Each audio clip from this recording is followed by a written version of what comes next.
Welcome. I'm Bernice Ross, the CEO and President of Brokerage Up and RealEstateCoach.com. And my name is Greg McDaniel. I'm the co-host and co-founder of the wildly successful and popular podcast, Real Estate Uncensored. But today, Bernice and I are Real Estate Coach Uncensored. Well, we have a great show for you today. It's called How to Become a Rockstar Agent. And yep, absolutely. You're there, Greg. And we're going to be looking at what are the characteristics of people who are top producers. And here's what's really fascinating. The differences aren't that much. I want to talk about the RedX Research because this is fascinating. They have been doing this, I think, for close to 10 years. And I talked to Curtis Finn just a few weeks ago, and he said these numbers are still good. They've been consistent. They've been surveying their agents for that long, and these numbers have been consistent. So what is the difference between those who make $250,000 a year versus those who make $70,000 a year? Here's what the research showed for the $250,000 per year earners versus those that make $70,000. First, the people who make $250,000 a year, 100% of them had written goals and a written business plan. Number one thing, you write down your goals and put together a written business plan. And we're going to tell you how to do that in this show. The $250,000 producers also prospected an average of 4.6 days per week for 90 minutes a day. That translates into 6.9 hours per week. That's about an hour a day. If you're doing it 5 days a week, it's 90 minutes a day. And then 81% of them always used a script when they were cold calling or calling on for sale by owners, even when they have been doing this for years. Now let's take a look at the people who earned $70,000. Only 82% had written goals and only 66% had a written business plan. And here's the difference. They prospected 3.5 days per week for an average of 60 minutes a day. So what this translates into is the difference between earning $70,000 per year and $250,000 a year is prospecting an extra 3.5 hours per week. That's nothing. 3.5 hours out of your week to do over 3 times the amount of income. The difference is not that great. Now, Greg, you're hardcore prospector. How has this worked in your business? It's how I've been raised. It's really the fundamental, core of where I've come from.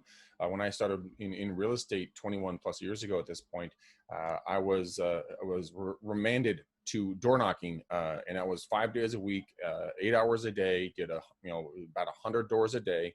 So I knew my numbers, and that's just kind of where I came from. And so we started tracking our numbers, and my father, Terry McDaniel, created this Excel spreadsheet, and it was mind-blowing to see the differences. And you're right, these what would normally be seen as insignificant differences make massive differences in your income. And it also, guys, when you make more money, you're generally going to be a little bit happy. You're going to have a couple extra coins to rub together to go on some nice trips, maybe buy some nice clothes, go to nice dinners. It just increases your lifestyle. And what Bernice said is that it's just, what was it, like 6 or 3.5 hours or whatever it was a week. 3.5 hours a week difference. Shut off Netflix. Seriously, shut off Netflix for 3.5 hours. Stop watching the show, binge watching whatever you're watching. Get on the phone and call people, or go out there and just write a note. Do something to benefit your business and watch what happens. I would love to hear your input and kind of where your business goes after reading and listening to this video. Well, here's the other thing. Now, we said get a written business plan. Well, this sounds like it's really complex. So we have posted, this is in both the article and we have it posted here on YouTube as well. But this is a monthly business plan at a glance. I first started working with this back in the late 90s with one of my coaches, and it has evolved, but it's been pretty static for a whole lot of years, and it just works. So it's called the monthly business plan at a glance. And you want to begin by setting your personal annual goal. What is the big why that drives you? Is it putting your kids through college? Is it having money for retirement? Is it building the dream home that the dream retirement home, or that, getting your kids into their first home because they've got a baby coming? Again, it is, what is your big why? So what is that annual goal that you have for yourself? Maybe it's taking a trip around the world. whatever it is. Again, what is that big annual goal? Then the second thing I want you to do is to write down how much would you like to make in the next 12 months. So write down that number right now, or just think about what that number is. Now, I want you to double it. And that's going to be your goal. And when I do this live, I ask them to double it a second time. Well, we're just going to say double it once. So if you wrote 100,000, write 200,000. But the idea here is by going for 200,000, you're more likely to get to 120,000 or 130,000, where if you write 100,000, you may only get to 70 or 80. So it's like aiming higher, and it gets your brain functioning a different way, which helps to attract the business. Now, here's the secret here. You can do, we talked about knowing your numbers. That's something, if you don't know them, start tracking them. But here's the secret of this. And you can use, we're going to recommend that you use this daily.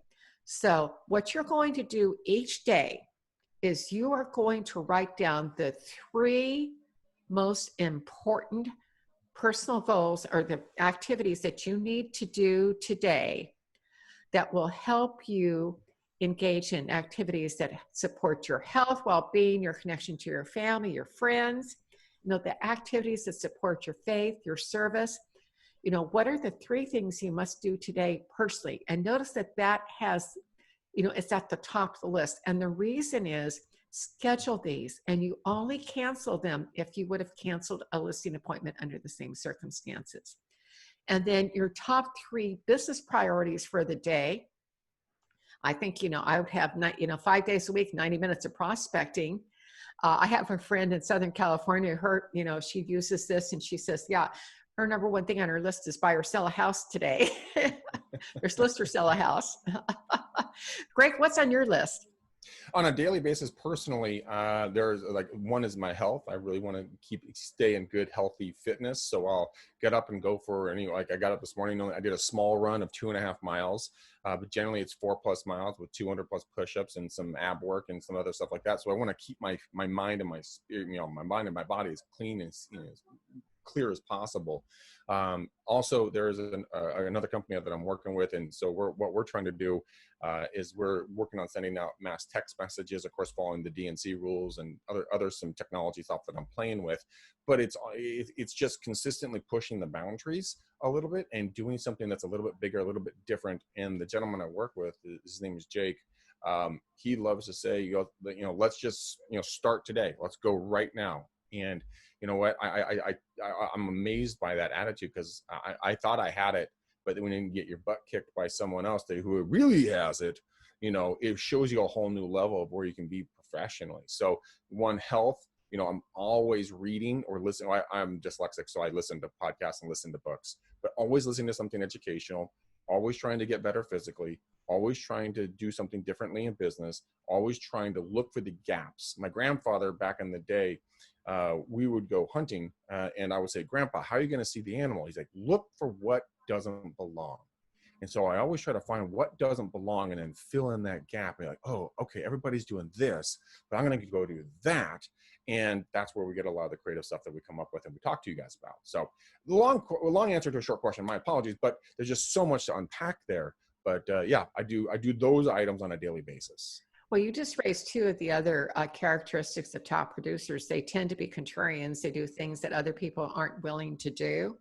But also they are, and this comes from the Texas Association of Realtors in terms of what their findings were in terms of what constitutes a top producer.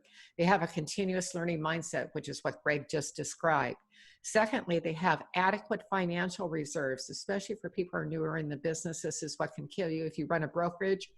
And, I think we're going to see some fallout with brokerages coming and certainly we've seen it with some agents because of COVID, because they didn't have the money.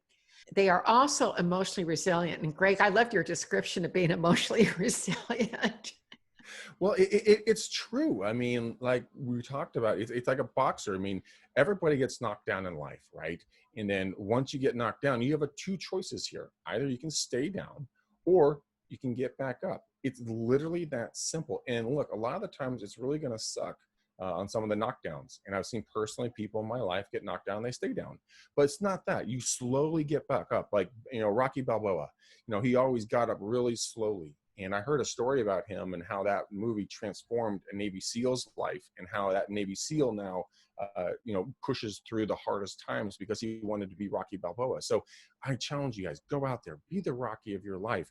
When you don't get the listing, you don't work with the buyer, a deal falls apart or something like that, just say, you know what, this too shall pass. I'm going to get back up. I'm going to fight another day. I'm going to get another deal, and I'm going to keep going because my family depends on me. I deserve it, and the people around me deserve it. My clients deserve me to show up for them in the best possible way. And so I encourage you guys, just keep getting up. Even those hard days, just keep doing it. Well, what you're describing is also an optimistic, what I see with top producers. Again, this comes from the Texas Association of Realtors. They did 2 different studies, one in 2012 and 2015, where they looked at the characteristics of new agent sales success. And these are consistent. New agents are optimistic. The agents who are optimistic, it's like, okay, I lost this deal, but there's another one waiting for me around the corner. And then the other thing, you've got to be able to handle conflict well. I mean, this is a business that's going to beat you up if you can't. It's like Greg said, hey, I may have lost this listing, or this one didn't work out. I did the best I could, and then, got up, picked myself up, and do the next one. Now, Greg, you also had an interesting, way of looking at this. You talked about agents, top producing agents being persistent. Could you say a little bit more about that? Yeah, being persistent. Being persistent means, guys, when you're out there and you're doing your prospecting and you don't get a listing, you don't get a buyer, you don't get a lead, you get a lot of, go kick rocks and, a lot of other, verbiage that we probably all have heard. But it's showing up every single day persistently, and doing it consistently as well. Because once you're persistent, no one can stop you. It's like the boxer analogy. The boxer will never lose if he might lose, but you get my point. I mean, he keeps getting up, or she keeps getting up. So if you persistently show up every single day and you say, okay, these are like what Bernice talked about. Here are my goals. I'm going to do my goals every single day. And you just don't stop. You don't, falter whatsoever. Your business will grow, guys. The reason why people fail is because they fall off the horse or off the wagon or off the boat or whatever you want to, say to it, because they say, dang it, I didn't get a lead today. Dang it, that client didn't work out. But you know what? That's okay. Numbers. And I want to circle back to this notion of your business plan. It's like, dude, the three activities today that are going to be most important in terms of you moving your business forward. And then there's a wonderful book by Brian Tracy called Eat That Frog. You want to say something about that, Greg? I love that book. It talks about doing the biggest, ugliest thing every single morning that you don't want to do. That's the first thing you do. If you guys haven't read it, go get that book. It is absolutely incredible because it takes the fear out of it. A lot of us are fear-based in regards to I don't want to make calls. I don't want to do, blah, blah, blah, blah. I don't want to make that video that I know I need to make. Well, guess what? You sit down, you do it, then your day's gravy after that. It's actually emotionally pleasing because you wake up, you got to tackle this mountain, this ugly frog. Once you do it, you're like, oh, that's it? Okay, cool. And we move on with our day. It's that simple, Bernice. Absolutely. So, and again, we talked about one of the things, this 80-20 rule is so important. This is the rule says 80% of the benefit comes from the top 20% of your activities. So what this means is you can take the bottom 20% that you're doing right now that's producing the least amount of income and stop doing it. Mm-hmm. And because that only delivers about 1% of value, but it's taking 20% of your energy. That's a full day a week. You want to have time to do those that extra 3.5 hours, cut off the bottom, that's producing next to nothing. It's probably something like mailing postcards or, networking is probably out right now, at least face to face. You still can network online, but it's like, so let's, let go of what's not working, focus on what is, and then devote 80% of your energy to what is generating the most business. And I would say concentrate on your top 50%, the things that are giving you the top, whatever your activities are, if it's 3 or 5 that are generating the most business for you, concentrate on those, hack off the bottom half, you'll be amazed at what happens, because that lets you, you don't have to work as hard to make more money. Yeah, I've taken that advice, Bernice, and I have gone into my business. I've looked at what was producing, not producing, right? And some of the things that weren't producing, I really enjoyed doing. But I said, I just can't waste that much time on something that's not working. I'm going to shift that energy over here to the stuff that is working, and just bam, shifting in your business is incredible to watch. And yes, did it suck to not do the things that I like to do? Yeah, it really did. But it's not my personal time, it's my professional time. And there's that distinction. Even though we're all independent contractors and we all work for ourselves, I get it. But do you want to make money, or do you just want to do things that you like to do and not get paid? You have to ask that hard question. And once you answer that hard question, then you're going to be able to make that shift in life and your business, and you're going to see growth like you've never seen before. Well, the great takeaway here is that by doing again, this is one of the things, the top producers are the people generally who are willing to do the things that others can't do or won't do. Now, Greg, we've got some additional ideas to help them with, becoming a top, a rock star agent. They stand out because they think about outside the box, the early adopters. Now, exactly how's that shown up in your business? You've done some innovative things over the year, and, several mentioned in the article. Yeah, there's a couple of them. I mean, one of them in the article, we talk about my coasters, that we got custom made coasters. I was at a bar restaurant that we would go to, my lender and I would go to on the weekdays for lunch quite often. And I heard the bar manager getting upset with their staff because they had ran out of coasters. And I thought this was strange. So I looked into it immediately. I think I had a BlackBerry at the time. And I found out you can get a full done coaster, front and back, full color, the whole 9 yards, for anywhere from like 3 to 5 cents. And I'm like, well, that makes some sense. Okay. And so I talked to my lender, Casey, and I'm like, hey, Case, do you want to split this with me? He's like, okay. And so we delivered over 50,000 coasters to this bar, and everyone's thinking like, well, did you get any leads from it?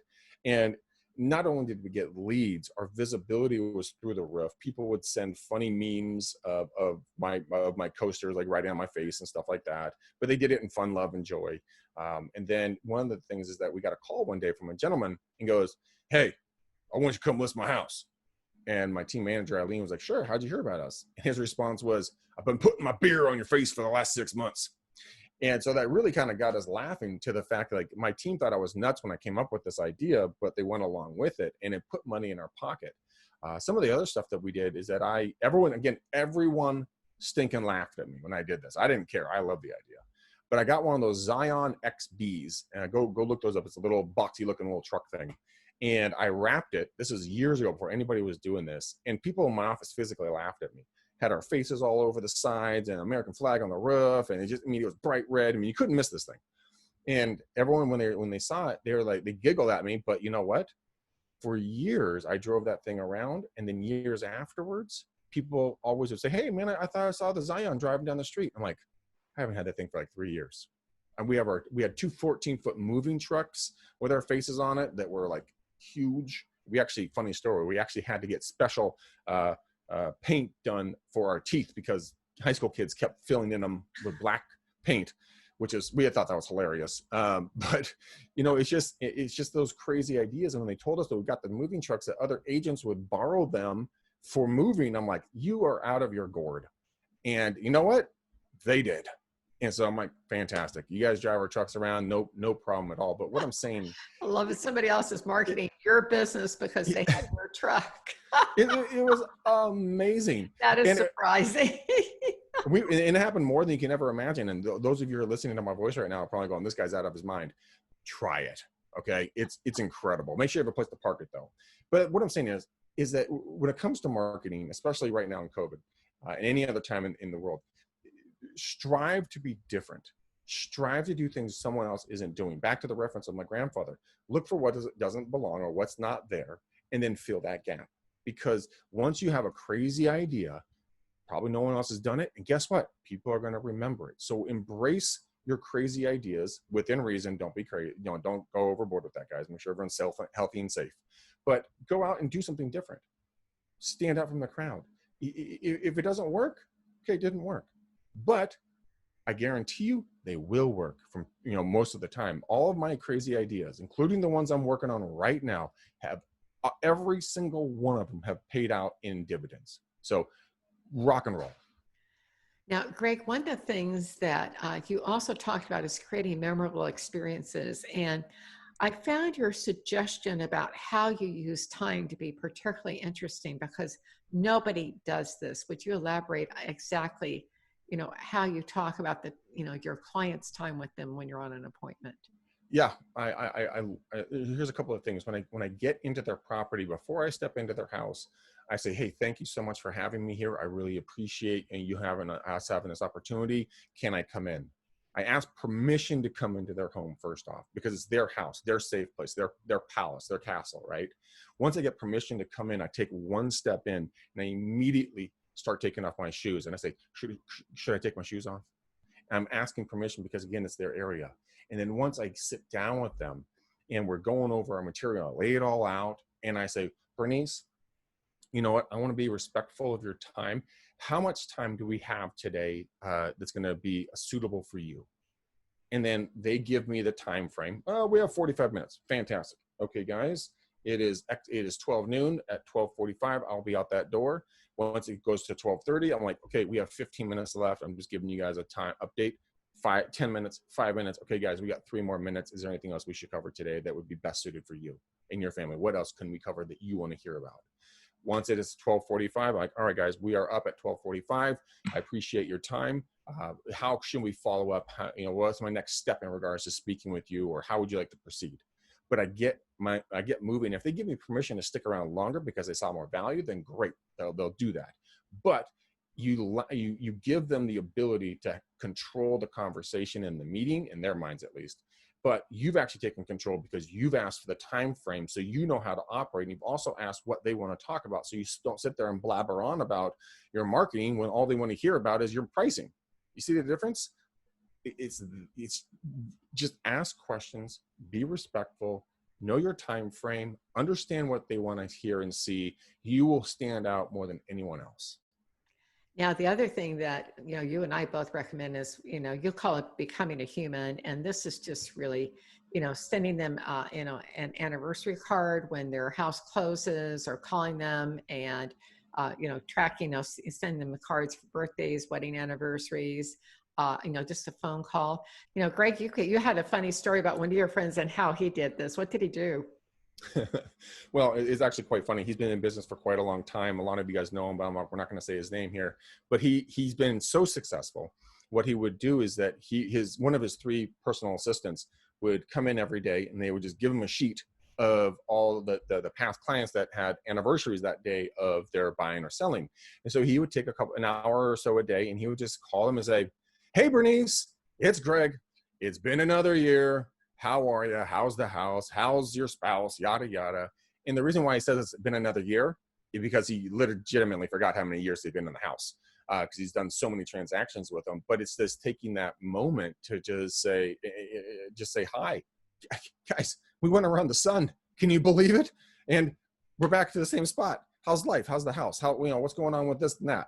And it's just those small things. And I've never met a gentleman who would be on his knees more than him, in like $3,000, $4,000, $5,000 suits, working deals with assistants running around. But he built it based upon the fact that he cared about his past clients. He actually said hi, and they knew him. My dad would always say he always wants to stay friends with his past clients and his current clients in his database, because when he sees them in Safeway, he doesn't want them to throw a tomato at him. He wants them to come up and give him a hug. And if any of you guys know my dad, Terry McDaniel, he does the Terry wiggle, which cracks me up. And whenever he's around, people just flock to him, and it's because he cares. He delivers candy every year. He and my business partner deliver candy to all of our past clients every year, and people wait for it.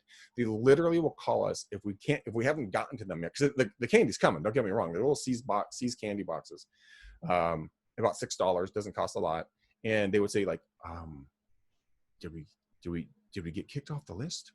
We're like, what are you talking about? Well, we didn't get our candy. We're like, no, we're in process, man. We're in process. But it's just small things. You know, it's You calling know, them. Greg, you had another example of strengthening your personal connection doing this. You just spent $22 that led to a $3.5 million listing. What did you do? Yeah, so I was at this property, and these are wonderful people, and they really could not stop talking about how absolutely over the moon excited they were in regards to this new city that they were moving into.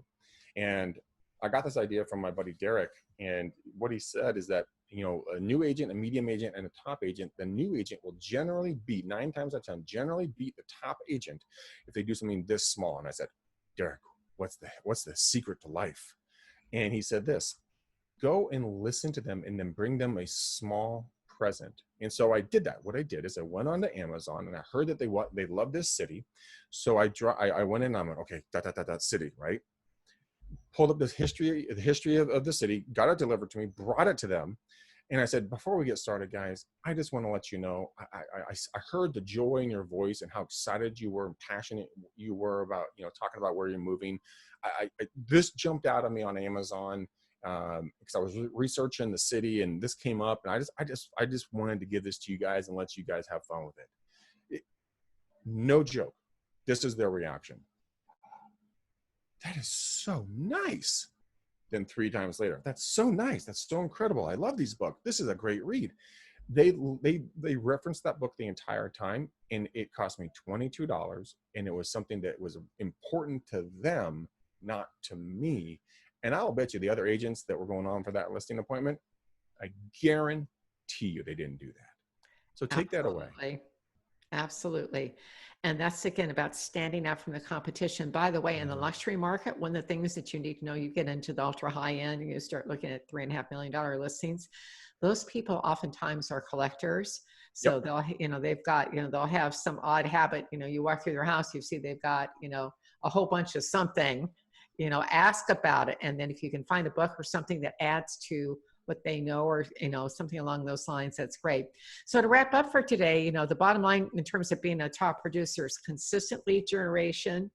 You know, it's that extra 3.5 hours a week, you know, 90 minutes a day, 5 days a week, a learning mindset, emotional resilience, creating memorable client experiences to stand out from the crowd, and the willingness to do what other agents won't do. And I'll give you the last word for today, Greg. You know what, guys, go out there and be the amazing person that you are, and just show your people that you work with that you care about them. Everybody needs a little extra love in today's environment. Just go love on them. Speak their language. If they like ice cream, go get them a thing of ice cream.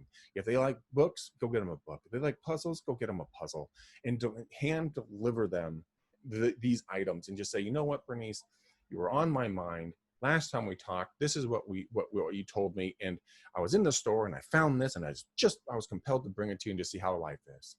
Go try that technique with 5 people. Just try it with 5 people. I will bet you dollars to donuts, your responses are going to be incredible. So go be the amazing humans you are. Thank you for watching. Thank you for, you know, hanging out with me and Bernice. See you next time.